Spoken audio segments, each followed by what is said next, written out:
You were on Scarborough Country a couple years ago at the nighttime show, and let's watch this and get your reaction. Sweet. Let's bring a little light to this, instead of all heat, let's bring a little light to this conversation Light and comes talk from about heat. trans. Light only comes from heat. Okay, thank you so much. Christopher, hold on. Guys, stop. God bless us all. Just stop and let's have a meaningful conversation instead of people talking on top of each other. Don't invite me on and tell me to keep quiet.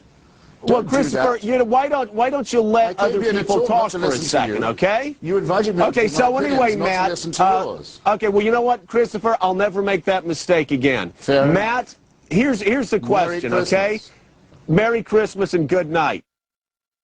Your reaction to seeing yourself. I think I left that one. I think I actually walked out of that one. I thought, look, either have me on, ask my view, or don't. But don't tell me what to say. Don't tell me what you think all the time. I actually corrected Mr. Scarborough. I think I improved him slightly as a host and as a talk show person. He made an obvious mistake. And you know, everyone gives themselves permission to behave absurdly when religion is mentioned. And he's just another one of those who do. By the way, when are we going to mention my new paperback version of my anti-God book? When are you going to put the title and everything on the screen? When are we going to say find bookstores everywhere? We'll do it shortly. We'll get closer to your book on this clip with Anderson Cooper when you appeared on there and talked about the death of Jerry Falwell. I don't know if you remember this or not. I remember the event quite well, yeah. Here it is.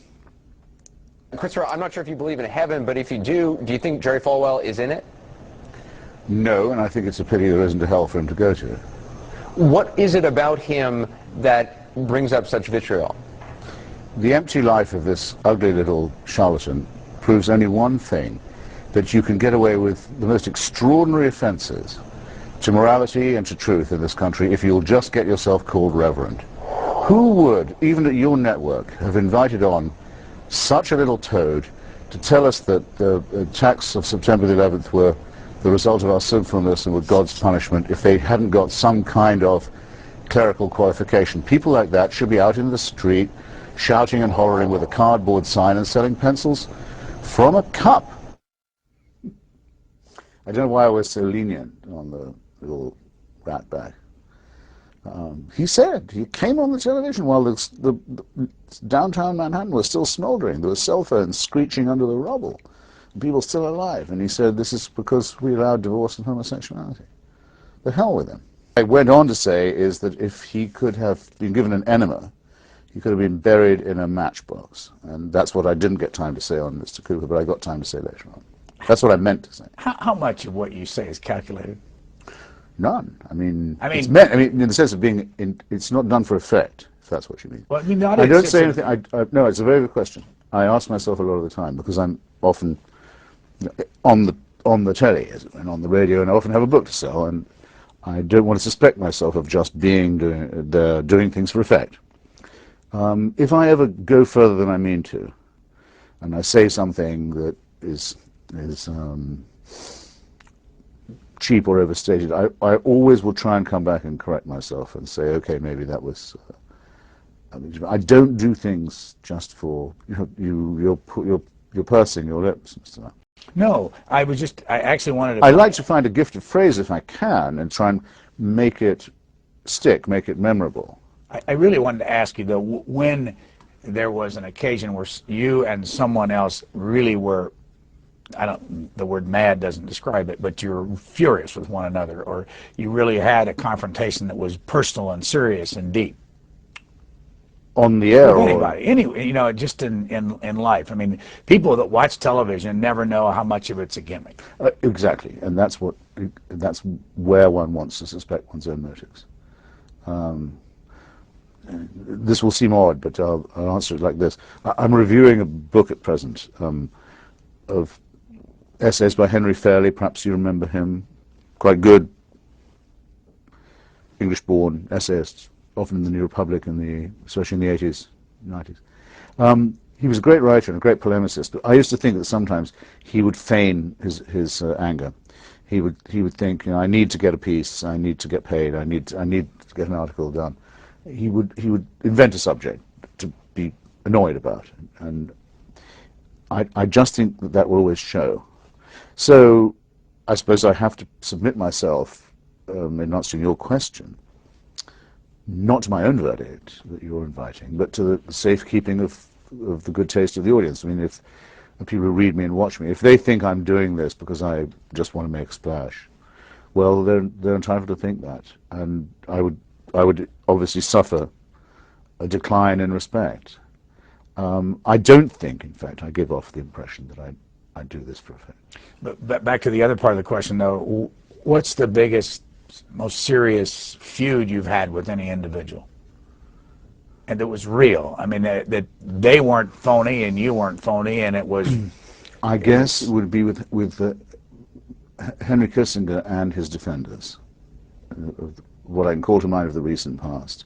I wrote a book saying that I thought he should be arrested and put on trial, and that if he was, he'd be convicted for crimes against humanity and for war crimes. And he made a very crude reply to me, on television, in point of fact, saying that I was everything from a Holocaust denier to a person who trashed Jackie Kennedy. In fact, on both those charges, as you know, I can't be indicted, but I eventually got his lawyers to issue an apology about this, and I took it very seriously indeed, and I hate him, and I hate the toadies in the press and in the academy and in publishing who've helped to smooth his path. You hate him? Hate them. Hate him. Yeah. And what's the... I feel it's an insult that such a person is around, is deferred to, is consulted, is treated with politeness in the academy and by our profession and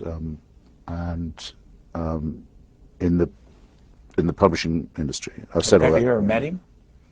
Yes, I met him 2 or 3 times. He's never been induced to speak to me, but he's sometimes had to be in the same room, with evident ill grace. I think, no, that's probably been for me the most long-lasting and deep-going and most hate-based relationship I've had with anybody. You asked about this book. We did not actually ask you on the program to talk about this book. I know you didn't, but I'm not going to let you get away. That's fine. No, it's how many copies of hardback did you sell? A lot, about 350,000. And the title is God is Not Greatest now in paperback. And what kind of sales do you expect of this? Oh, I would hope even larger, because the subject has become even more acute than when I didn't broach it. I mean, it broached itself. The battle between civilization and civil society and theocracy is becoming every day much more intense and much more urgent. And the number of people who will come now to a public debate on this, I go to do this kind of debate about twice a week now, is growing all the time. I mean, the audience for the argument is enormous. Why?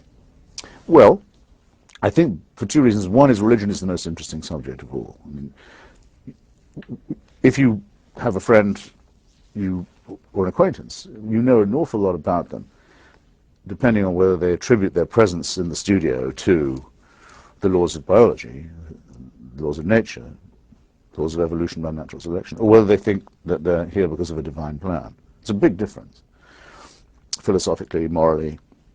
And so going into this means you raise all the most interesting, all the most fundamental, basic questions. That's the first thing. So it's never a boring discussion. And second, or it shouldn't be, and the second is that at the moment, if you open the newspaper and see how the parties of God are behaving around the world, everywhere from Russia to Iran to even certain parts of the United States where they think they ought to influence the education system, that people are, I think, becoming fed up with being pushed around by ordinary mammals who think that they are better than us because they have God on their side. Enough with this. It's very insulting, it's very threatening, it's very stupid, and it's becoming, and now we have the chance that apocalyptic weaponry will fall into the hands of messianic states or organizations, Armageddon-type forces. Clear and present danger.